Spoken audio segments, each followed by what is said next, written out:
बनी गाला के बाहर इस वक्त पीछे रहनुमा फारूक हबीब मीडिया से गुफ्तगू कर वो हमारे उम्मीदवार होंगे। उनकी नॉमिनेशन जो है आज की इस मीटिंग के अंदर कर दी गई है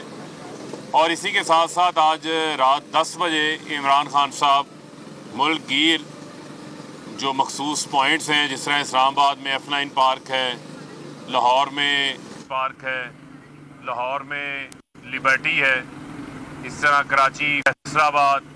जितने हमारे मुल्क के बड़े शहर हैं वहाँ पे बड़ी स्क्रीनें लगाई जा रही हैं, लोग जमा हो रहे हैं। और जो ये पंजाब की अंदर सुप्रीम कोर्ट ऑफ पाकिस्तान से एक तारीखी फ़ैसला आया है, उस हवाले से आज एक शुक्रिया भी अदा करेंगे और बतौर योम तशक्कुर के तौर के ऊपर जो है इसको आज सेलिब्रेट किया जाएगा। और इमरान खान साहब जो हैं वो आज रात 10 बजे मुखातिब होंगे पूरी कौम से, और जो आइंदा का लाया अमल है, जो वे फॉरवर्ड, उसके ऊपर जो है आज अपना लाया अमल भी आज इमरान खान साहब जो हैं वो अपने ख़िताब में देंगे। कल खान साहब जो हैं वो लाहौर का दौरा कर रहे हैं और लाहौर में इंशाल्लाह वहाँ जाएंगे और जाकर जो हमारी लाहौर के अंदर जो मौजूदा अभी पंजाब हुकूमत हमें मिली है उस हवाले से भी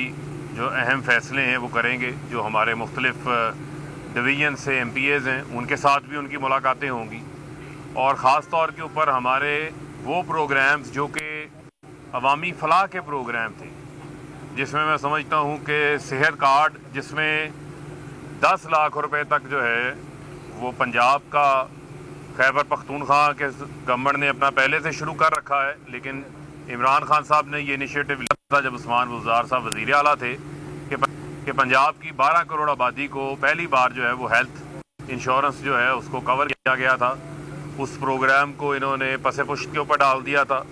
उसको उसी तेज़ी के साथ जो है वो दोबारा से उसी शदोमत के साथ जो है वो दोबारा से शुरू किया जाएगा। हवाले से जो डॉक्टर सानिया निश्तर हैं जो कि वज़ीर आज़म की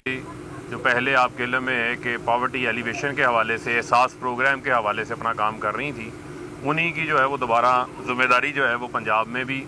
लगाई जा रही है कि वो इसी जो कि आम आदमी के आपके इल्म में है कि जो आम आदमी कमज़ोर तबका है उसके लिए ख़ास एहसास है इमरान खान साहब के दिल में, तो वो ये दोबारा पंजाब हुकूमत में उन प्रोग्रामों का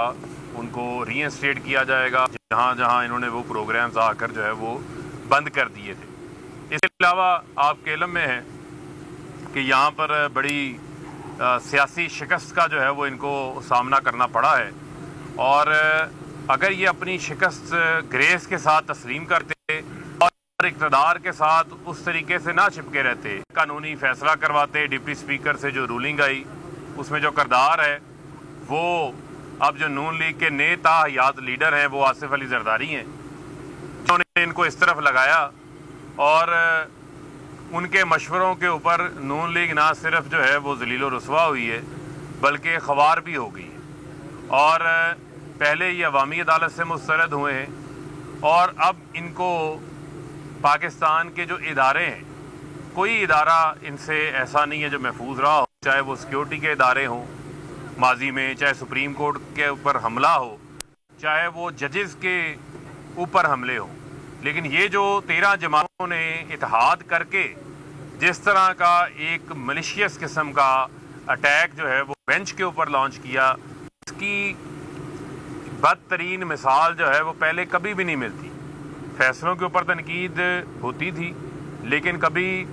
बेंच के ऊपर उसको टारगेट नहीं किया जाता था। तमाम जजेस जितने भी हैं वो काबिल एहतराम हैं, हमारे लिए मोहतरम हैं, लेकिन इन्होंने एक बदतरीन मिसाल जो है वो इस हवाले से कायम की है। और ये भी लगता है कि राना सनाज के होते नून लीग को किसी दुश्मन की भी ज़रूरत नहीं है, वो रोज़ाना आके एक ऐसा किस्सा छेड़ देते हैं जिससे इनके लिए खुद ब खुद कोई ना कोई नई से नई प्रॉब्लम क्रिएट हो जाती है। अब आप मुझे ये बताएं कि जहाँ 12 करोड़ का सूबा है, अवामी मैंडेट मिल चुका है, चीफ मिनिस्टर आ चुका है, वहाँ कहते हैं, एक तरफ कहते हैं हम जमहूरियत के चैंपियन हैं, दूसरी जानिब आके कहते हैं नहीं हम गवर्नर राज लगाएंगे। अब इनको ये बताना चाहते हैं ये 90 की दहाई नहीं है, ये 2022 है کمیونیکیشن کا زمانہ ہے، سوشل میڈیا کا زمانہ ہے. آپ یہ گورنر راج کا بھی شوق پورا کرنا چاہتے ہیں، یہ شوق بھی پورا کر لیں، یہ 2 گھنٹے بھی سسٹین نہیں کر سکتا. اور ان لوگوں نے، یہ رانا ثناء جیسے لوگوں نے یہ قسم کھائی ہوئی ہے کہ نہ صرف ذلیل و رسوا ہونا ہے بلکہ نعرے لکیریں بھی نکلوانی ہیں. یہ ان کا اس ٹائم جو ہے وہ عالم ہوا ہے. نہ ان کو سمجھ ہے کہ ہم جمہوری ہیں، نہ ان کو یہ سمجھ ہے کہ یہ آمریت کو لے کر آگے چلنا چاہتے ہیں. انہوں نے ایک نئی قسم کی جو ہے وہ ٹرمنالوجی جو ہے باہر نکالی ہوئی ہے. جتنی ان کی لیڈرشپ ہے وہ ساری کنفیوزڈ ہے، کوئی یکسوئی ان کے اندر کسی صورت موجود نہیں ہے. تو ان کو یہ واضح کرنا چاہتے ہیں کہ یہاں گورنر راج اب نہیں لگ سکتا، نہ اس کی کوئی گنجائش موجود ہے. یہاں پر عمران خان کا عوامی راج لگ چکا ہے. یہ عوامی راج ہے. یہ جو عوامی راج لگا ہے، اس عوامی راج کے تحت ہی آپ کو ضمنی انتخابات میں عوام نے مسترد کیا. اور جو آپ نے امریکی سازش کے تحت عمران خان کو اقتدار سے باہر کیا تھا، اس کے تحریک انصاف کے رہنما فاروق حبیب کی میڈیا سے گفتگو آپ ملاحظہ کر رہے تھے. سبسکرائب کریں اور بیل دبائیں تاکہ کوئی خبر رہ نہ جائے.